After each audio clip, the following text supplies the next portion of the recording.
विश्व 24 न्यूज हर पल आपके साथ। जय हिंद। मी विश्व 24 न्यूजनं पत्रकार दाऊद मुल्ला।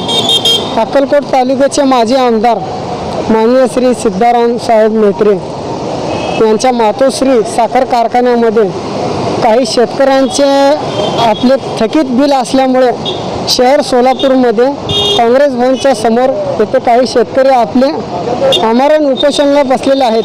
तर एक प्रश्न असा निर्माण होतोय की काँग्रेस पक्षाच्या नेत्यांना व कार्यकर्त्यांना हे दिसून येत नाही का?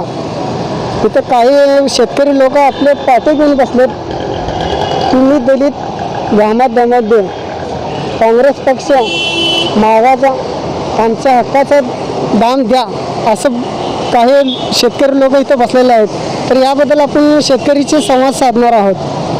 तर नाव का? मी सर अरविंद घोडके, शेतकरी संघटनेचा जिल्हा उपाध्यक्ष आहे। आम्ही तुळजापूर तालुक्यातून सगळे आलेले तमाम शेतकरी आहेत। गेली 7 दिवस झालं आज आम्ही आमरण उपोषण करतो। 7 दिवसापासून कलेक्टर साहेबांनी दखल घेतली आहे। चंद्रकांतदादा पाटील आले होते या ठिकाणी, त्याचबरोबर काँग्रेसचे प्रकाश वाले आले होते, सुशीलकुमार शिंदे साहेबांनी फोन केला होता। पण आम्ही 7 दिवस जी बसतोय ते आम्ही अन्नदाता आहोत।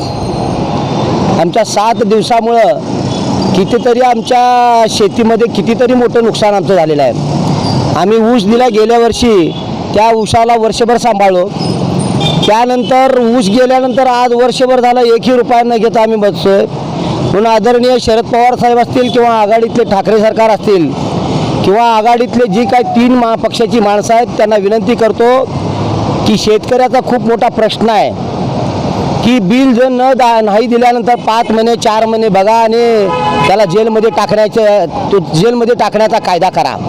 सहकार कायद्यामधल्या ज्या पळवटा आहेत त्या पळवटामध्ये या शेतकऱ्याला मला त्रास सहन करावा लागतो। आज गेली 1 वर्ष झाले, आज 7 दिवस झाले, दिवाळी 2 दिवस झाले, दिवाळीचे 2 दिवस झाले, यांना पाजर फुटत नाही। म्हणजे इंग्रज गेले आणि दुसरे इंग्रज आले असं म्हणावं लागेल। आमच्या जर घामाचा दाम देत नसतील तर मग याने काय देणार त्यांच्या स्वतःच्या कष्टाचं?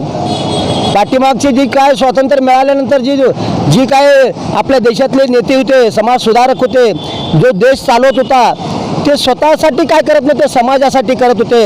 हे स्वतःसाठी जास्त आणि दुसऱ्यासाठी कमी, म्हणजे शेतकऱ्याच्या घामाचा दाम द्यायचा नसेल तर मग कसली लोकशाही आली? लोकशाहीमध्ये घटनेप्रमाणे प्रत्येक व्यक्तीला अधिकार दिला आहे। प्रत्येक व्यक्तीला समोर ठेवून, प्रत्येक व्यक्तीला ठेवून बाबासाहेब आंबेडकरांनी घटना लिहिलेली आहे। मग घटनेचा अर्थ या आरामखोर जर वेगळा काढत असतील आणि आमच्या शेतकऱ्याला, माझ्या माता भगिनी इथं बसलेत, ह्या सगळ्या समाजाच्या आहेत। इथं आम्ही लिहिलेलं दिपाळी गोड करा, अनेक बॅनर लिहिलेले आहेत की आमच्यावरती झालेला अन्याय ही भरून निघणारा नाही आहे। आमच्या शेतकऱ्याच्या काही जणांच्या मोटरी चोरीला गेल्या आम्ही इकडं आल्यामुळं। सकाळी एक उमरे आहे, त्यांनी सांगितलं मला की माझी मोटर चोरीला गेली। म्हणजे आम्ही शेतात नसल्यामुळं मोटरी चोरायला जातात। आम्ही ज्यावेळेस एखादं पीक घेतो, ज्वारी असेल, हरभरा असेल, पीक घेतलो तर ज्वारीची काढणीपर्यंत तर हजारो पक्षी, लाखो पक्षी येऊन खाऊन जातात। 12 बलुतेदार 18,000ला आम्ही देतो। म्हणजे आमच्यामुळे किती माणसं जगतात आणि आमच्याच शेतकऱ्याचे पैसे, आमच्याच कष्टाचे हे मेत्रे साहेब, ही मेत्रे म्हणजे काय स्वतःला गृहमंत्री म्हणजे काय राजे समजालेत का?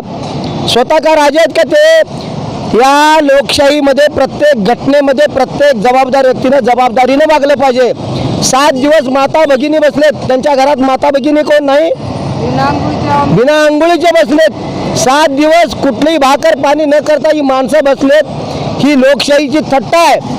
लोकशाहीच्या गप्पा मारणाऱ्यांनी लोकशाहीची थट्टा करू नका, अन्यथा हा देश सगळेला आहे।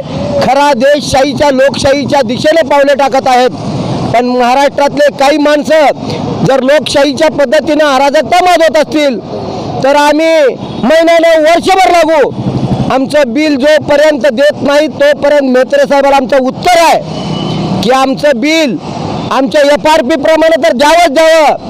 पहिली RRC निघालेली आहे, त्या RRCचा अर्थ आहे की व्याज सगट पैसे। मेत्रे साहेबांना आम्ही तेच कळकळीची विनंती करतो, तुम्ही गृह राज्यमंत्री आहात, आमच्या भावना समजून घ्या। तुमचा कारखाना आहे, आमचा ऊस आहे, तुमचे आमचे संबंध खूप नाते चांगले आहेत, पण याचा अर्थ असा नाही की आमच्या शेतकऱ्याच्या ऊसाच्या बिलाची किंमत कोणी आवाज उठवणारा नाही आहे. आम्ही सगळे शेतकरी एकजुटीने झालो. कुठला पक्ष कुठला धर्म सगळं विसरलो. आम्ही धर्माच्या तर गप्पा मारूच नाही आली. मराठा आरक्षण संपलं, धनगर आरक्षण संपलं, लिंगायत आरक्षण संपलं म्हणून तो आरक्षणाचा प्रश्न महत्त्वाचा नाही. आमच्या किफायतशीर कामाचा घामाचा बदाम लवकरात लवकर द्यावा, दिपाळी गोड करावी मेत्रे साहेबांना एवढीच विनंती आहे. आणि मी तुम्ही या ठिकाणी आलात, न्यूजवाले आलात, अभिनंदन तुमचं. धन्यवाद.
राज्यातील महत्त्वाच्या आणि आपल्या भागातील ताज्या बातम्या पाहण्यासाठी आजच आमच्या विश्व 24 न्यूज चॅनलला यूट्यूबवर सबस्क्राईब करा आणि बेल आयकॉन प्रेस करा.